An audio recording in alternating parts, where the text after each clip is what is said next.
नमस्कार, मैं हूं संगीता राय। पूर्वांचल एक्सप्रेस न्यूज के इस वेब पोर्टल में आपका स्वागत है। आइए देखते हैं हमारे संवाददाता राम सकल यादव की यह विशेष रिपोर्ट।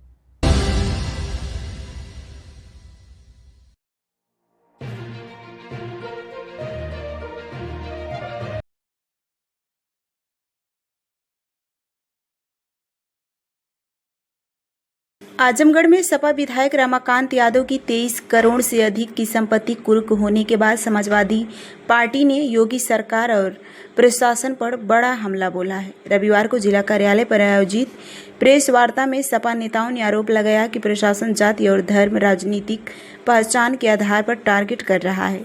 प्रशासनिक कार्रवाई की बात करें तो वरिष्ठ पुलिस अधीक्षक हेमराज मीणा के अनुसार रमाकांत यादव, जो IS 133 गैंग के लीडर और कुख्यात हिस्ट्री सीटर हैं, उनकी 23 करोड़ 42 लाख की संपत्ति अतरौलिया थाना क्षेत्र के बसही अशरफपुर गांव में गैंगस्टर एक्ट के तहत कुर्क की गई है। ये वही रमाकांत है जिनका नाम 2022 में माहुल शराब कांड में भी सामने आया था, जिनमें 7 लोगों की मौत हुई थी। पुलिस के अनुसार रमाकांत यादव ने अपराध से अर्जित धन से अपने बेटे, पत्नियों और भांजे के नाम पर करोड़ों की जमीनें खरीदी थीं, जिन्हें अब जब्त कर लिया गया है। लेकिन समाजवादी पार्टी का आरोप है कि यह कार्रवाई जातिगत और राजनीतिक द्वेष से प्रेरित है। सपा जिलाध्यक्ष हवलदार यादव ने कहा कि पिछड़े दलित और मुस्लिम जनप्रतिनिधियों और गैंगस्टर और भू माफिया बताकर फर्जी मुकदमों में फंसाया जा रहा है। वहीं सत्ता पक्ष के गंभीर आरोप पर कोई कार्रवाई नहीं होती है।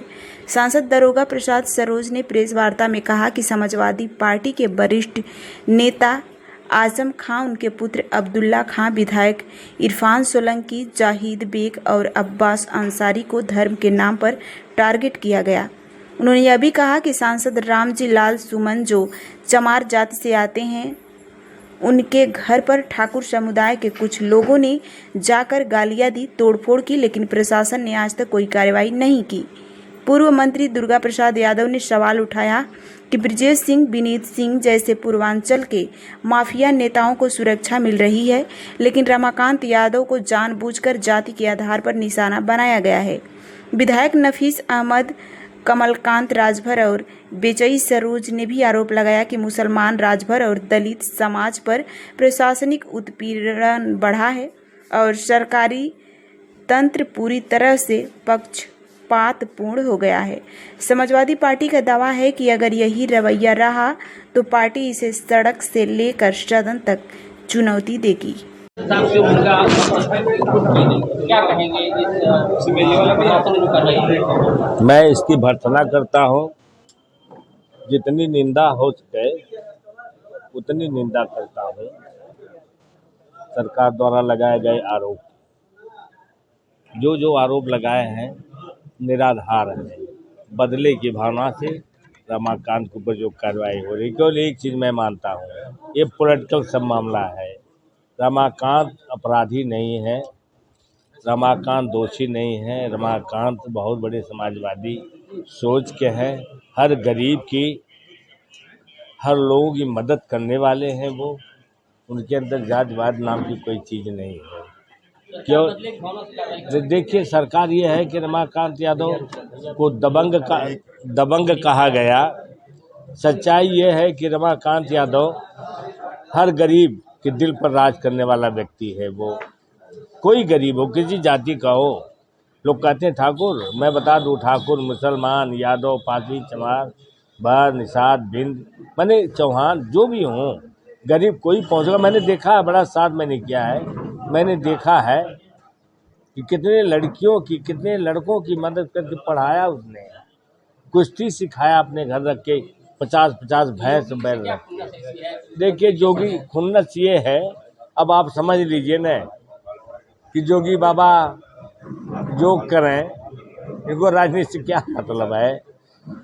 सवाल इस बात का है कि रमाकांत के रहने से काफ़ी सीटें प्रभावित हो जाती हैं पूर्वांचल में, और यही नहीं, पश्चिम तक रमाकांत का नाम है। हम भले आज जो कुछ भी करें रमाकांत को, हर आदमी, गरीब तबका जो है बड़े सम्मान से, अमीर भी बड़े सम्मान से नाम लेता है।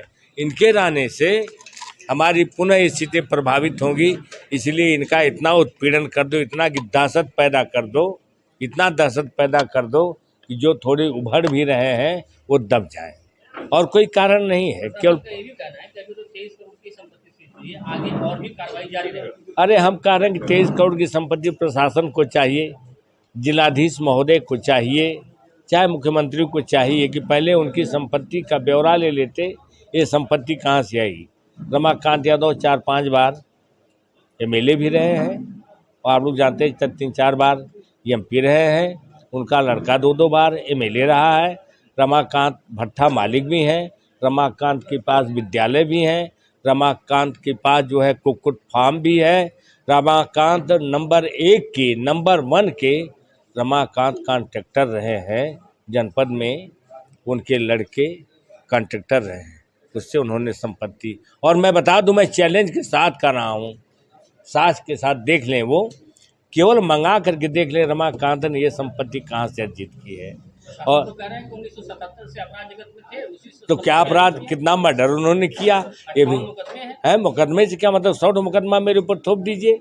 माननीय नेताजी की, हमारे माननीय मुलायम सिंह यादव के ऊपर एक ही दिन में मायावती ने कितना मुकदमा ठोका था, आप लोगों को नहीं मालूम है। तो आप सरकार में हो, जिस दरोगा को एसपी पद को जो लाल बनने वाला होगा, 100 मुकदमा आपको हम ही हैं, हमको पकड़ करके गांजा में चालान कर दे। यही है आदरणीय अध्यक्ष जी हमारे हवलदार यादव जी, इनको गांजा दिखा कर, शराब दिखा करके, भाई अधिकार आपको, सरकार आपकी है। माननीय दुर्गा प्रसाद यादव जी, माननीय अखिलेश यादव है। किसी शरीफ आदमी को बदमाश बना करके पुलिस बना तो देती है, लेकिन पुलिस ने कभी भी किसी अपराधी को शरीफ नहीं बना पाई है, लेकिन शरीफ को अपराधी बना देती है। ये तो है इनका करना। नहीं मिला तो आंदोलन बड़ा होगा। नहीं होगा, बिल्कुल हम लोग करेंगे, हम लोग सड़कों पर उतरेंगे। अब हम जेल से कतई डरने, और बड़ा सम्मान किया गया जोगी बाबा का कि बहुत अच्छे हैं, ये पुजारी हैं, सारी बातें हैं, लेकिन मेरी समझ में नहीं आ रहा कि आदरणीय जोगी जी, मुख्यमंत्री जी इतना घिनौना कार्य क्यों करवा रहे हैं, क्यों जहर पैदा करें। सांप्रदायिक तनाव इतना पैदा मत करो जोगी बाबा, ये जनता है, जनता सबकी है और सबको देख रही है, ये माफ़ करने वाली नहीं है। आज आपकी सरकार है और मैं चैलेंज कर रहा हूँ, 27 में जोगी बाबा की जमानतें नहीं बचेंगी। अगर यही कांड रहा तो, यही अगर रहा तो मैसेज बड़ा अच्छा दे रहे हैं अपने हक में, ये बड़ा अच्छा दे रहे हैं। हर जात के लोग पीड़ित हैं महंगाई से, इसकी बात नहीं करेंगे, महंगाई भ्रष्टाचार, बड़े बड़े माफिया डॉन हैं, बहुत बड़े बड़े हैं, रमाकांत का 100 गुना बड़े हैं, उनके ऊपर क्यों नहीं रेड डलवा देते हैं। रमाकांत शराब बेचते हैं, हमारा रिश्तेदार अगर डकैत हो जाए, अपराधी हो जाए, तो क्या मैं भी हूँ? होगा, कहीं होगा, लेकिन रमाकांत यादव ने शराब बेचने का काम तो कभी नहीं किया। लेकिन ये जो कर रहे हैं बहुत अच्छा नहीं कर रहे हैं भविष्य के लिए। अब मैं यही कहूँगा, हम लोगों को बड़ी ग्लानि है इस कार्रवाई से। अब तक तो जो आपने किया, लेकिन ये गैंगस्टर लगा करके उनकी वो आमदनी, उनकी संपत्ति आप कुर्क कर रहे हो। यह प्रेस वार्ता हम अपने सभी सम्मानित विधायक आदरणीय दुर्गा प्रसाद यादव जी, अखिलेश यादव जी, नफीस अहमद साहब, कमलाकांत राजभर, विजयी सरोज, संग्राम आज लखनऊ में है, आलम साहब की कुछ तबीयत खराब है, और पूजा सरोज भी बाहर है। ये हमारे सांसद लालगंज माननीय दुर्गा प्रसाद सरोज जी, हम सब लोग जो जिले में प्रशासन द्वारा एक तरफा कार्रवाई की जा रही है, उस संबंध में ये प्रेस वार्ता बुलाई गई है। हमारे सांसद, पूर्व सांसद रमाकांत यादव जो 4 बार के सांसद रहे, 5 बार से लगातार विधायक हैं, और उनको उनके ज़मीन के नाम पर गैंगस्टर एक्ट के अंतर्गत कार्रवाई करके उनकी ज़मीनों को कुर्क किया जा रहा है। ये निश्चित तौर पर उत्तर प्रदेश के मुख्यमंत्री माननीय योगी जी के निर्देश पर जिलाधिकारी जी कर रहे हैं। कोर्ट का कोई आदेश नहीं, मामला कोर्ट में चल रहा है, वह विचाराधीन है, लेकिन योगी जी को खुश करने के लिए जिलाधिकारी महोदय ने 14(1) के अंतर्गत, जिसमें उनको यह अधिकार है कि वो कार्रवाई कर सकते हैं, लेकिन वह उन परिस्थितियों को देखें, क्या रमाकांत यादव की कोई गैंग सक्रिय है, क्या रमाकांत यादव गैंग के माध्यम से धन उगाही कर रहे हैं? क्या रमाकांत यादव गैंग के माध्यम से अपराध कर रहे हैं? इस बात को उनको देखना है। मैं समझता हूं कि रमाकांत यादव जेल में है, यहाँ हैं भी नहीं, यहाँ से ट्रांसफ़र कर दिया गया, फतेहपुर जेल में है, कोई कार्रवाई उनकी नहीं है। उनके साथ के सभी साथी समाजवादी पार्टी के लिए काम करते हैं। इस तरह की बात होने के बावजूद भी जिलाधिकारी द्वारा इस तरह का कार्रवाई किया जाना, उनकी संपत्तियों को कुर्क किया जाना, ये निश्चित तौर पर राजनीतिक है और मुख्यमंत्री के इशारे पर हो रहा है। आज पूरे प्रदेश की स्थिति यह है कि कोई जिला बाकी नहीं है जहां ऐसे अपराधी हैं जिनके ऊपर 100 मुकदमे हैं, 85 मुकदमे हैं, 50 से ज़्यादा मुकदमे हैं। वह लोग स्वतंत्र घूम रहे हैं क्योंकि वह मुख्यमंत्री जी के सजाती है साथी हैं। वह लोग अंदर अंदर तमाम अपराध कर रहे हैं। आपका इशारा किधर है, बताएं नाम। हमारा इशारा साफ है। बनारस के एक हैं जिनके मुख्तार से चलती थी, दूसरे हैं विनीत सिंह मिर्जापुर के, आपका जौनपुर भी देख लीजिए, जो क्रिकेट खेलते रहते हैं उनके खिलाफ मुकदमा दर्ज हुआ होता है, लेकिन क्रिकेट खेलते रहते हैं। मऊ आपसे अछूता नहीं, आप सब लोग जानते हैं मऊ में कितने बड़े बड़े अपराधी हैं। आपका सारे सभी जगहों पर आप पता कर लीजिए। ये अकबरपुर में, फैजाबाद में, एक हमारी पार्टी में थे फैजाबाद में, वहाँ जाने पर जो वॉशिंग पाउडर से धुल दिए गए वह भी उसमें है। आज ऐसे लोग हैं जो लोग मुख्यमंत्री जी के साथ हैं, भाजपा सरकार के साथ हैं, उनके खिलाफ कोई कार्रवाई नहीं, वो किसी आपराधिक गतिविधि में नहीं है। तो फिर जोगी जी ये बताएं, तमाम उन्होंने इनकाउंटर कर दिए, चाहे वह पिछड़ी जातियों के रहे, चाहे दलित समाज के रहे, चाहे मुसलमान लोग रहे, सबके उन्होंने इनकाउंटर किए। और उन्होंने कहा कि हमारे प्रदेश से सभी अपराधी प्रदेश छोड़कर भाग गए हैं या तो ऊपर चले गए हैं। तो फिर ये अपराध क्यों हो रहा है? ये बलात्कार की घटनाएं क्यों हो रही हैं? ये छिनैती क्यों हो रही है? ये हत्याएं क्यों हो रही हैं? इसको कौन लोग कर रहे हैं? इस तरह की घटनाएं जो हो रही हैं ये कौन लोग कर रहे हैं? ये निश्चित तौर पर जो जिन पर मुख्यमंत्री जी की कृपा है वही लोग अपराध करा रहे हैं। उसमें आज पीडीए के साथी तमाम लोग हैं जो परेशान हैं, जिनका इनकाउंटर हो रहा है, जिनके गैंग बना रहे हैं। 1 मुकदमे 2 मुकदमे जिनके ऊपर हैं उनको गैंगस्टर उनके खिलाफ तामिला कराया जा रहा है, और जिनके ऊपर सैकड़ों मुकदमे हैं, 50 मुकदमे हैं, उनके ऊपर गैंगस्टर की कार्रवाई नहीं हो रही है। आखिर क्यों नहीं? रमाकांत जी के मामले में प्रशासन का 58 मुकदमे हैं, 1977 से आपराधिक गतिविधियों में लिप्त रहे हैं, और जो भी संपत्ति उनकी है अपराध जगत से अर्जित संपत्ति है, इसलिए कार्रवाई की। तो फिर जितने अपराधियों को मैंने बताया, जो बनारस के उनके साथ के अपराधी हैं, जो मिर्जापुर के, जो मऊ के, जो फैजाबाद के, जो अकबरपुर के, जो आपके तमाम जिलों में उनका नेटवर्क फैला है। आज उन लोगों के पास क्या उनकी अपनी मजदूरी करके कमाई से बनाई गई बिल्डिंग है? तमाम उनके पास ऐसे होटल हैं, ऐसे मकान बने हुए हैं जो मकान शायद हम आप सपने में भी नहीं सोच सकते। क्या उनके मजदूरी करके उन्होंने बनाया है? क्या किसानी करके उन लोगों ने बनाया है?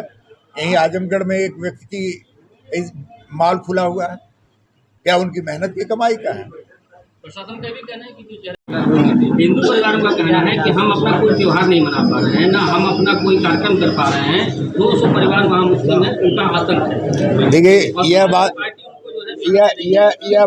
यह बात इतने दिनों से बीजेपी की सरकार 9 साल हो गया, 8.5 साल हो गया योगी जी की सरकार को। आप बता दीजिए यह मसला क्यों आज खड़ा हुआ है जब चुनाव नजदीक? इसके पहले क्यों नहीं खड़ा हुआ? अगर परेशान करते रहे तो उस मामले को नहीं। ग्राम प्रधान तो पहले से प्रधान है, आज उसके 4.5 साल बीत गए, 4.5 साल हो गया। अगर वो परेशान करता तो उसके पहले से उसके खिलाफ कार्रवाई होनी चाहिए थी, उसके खिलाफ दरखास्त देनी चाहिए थी। आज क्यों यह बातें हो रही हैं? इन बातों के पीछे भारतीय जनता पार्टी के नेताओं का हाथ है। वो लोग नहीं चाहते, क्योंकि यहाँ उन लोगों का कुछ दाल गल नहीं रही है, तो दाल गलाने के लिए वो लोग हिंदू मुस्लिम के नाम पर नफरत पैदा करके वो लोग अपनी दाल गलाना चाहते हैं। शायद वो लोग मुगालते में है कि आजमगढ़ में ऐसा नहीं हो पाएगा। सरकार ये आई है बीजेपी सरकार, तब से जो पीडीए के लोग हैं, पिछड़ा दलित अल्पसंख्यक पर इन्होंने बराबर कार्रवाई करने का काम किया। रही बात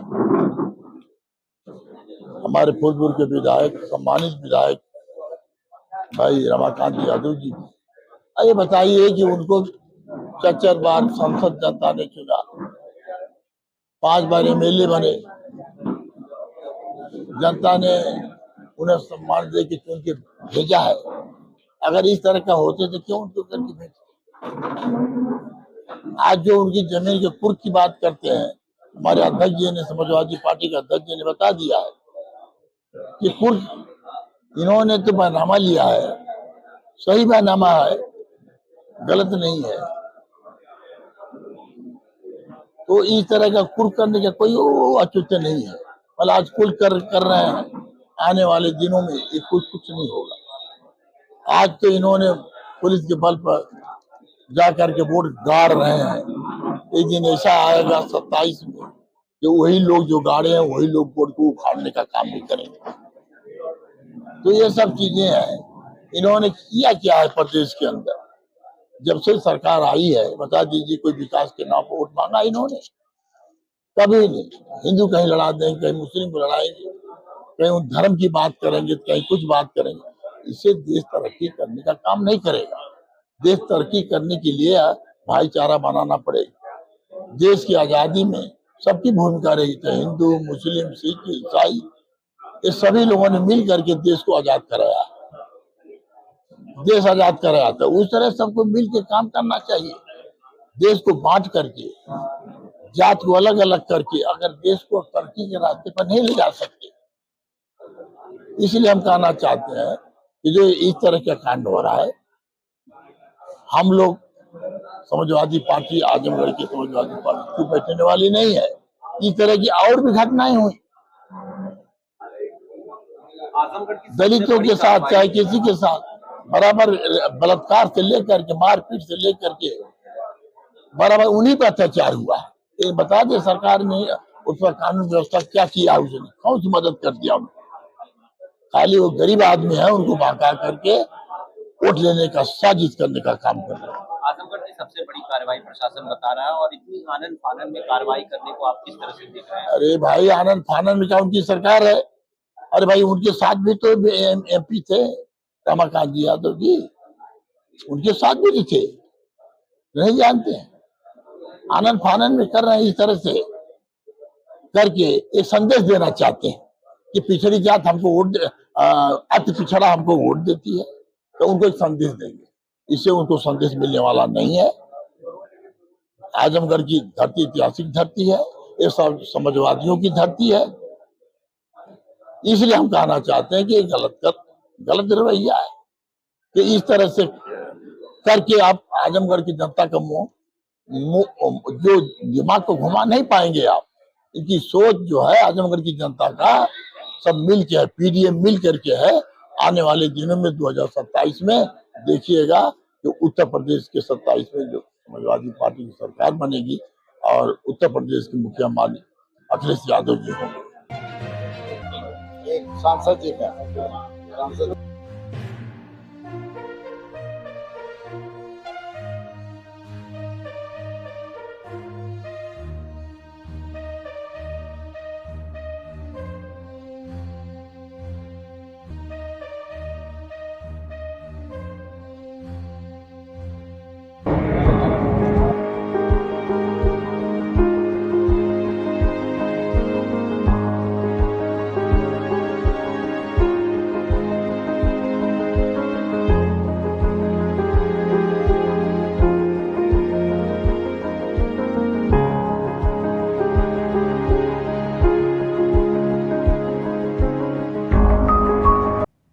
अगर आपको हमारी खबर पसंद आई हो तो हमारे चैनल को लाइक, सब्सक्राइब और शेयर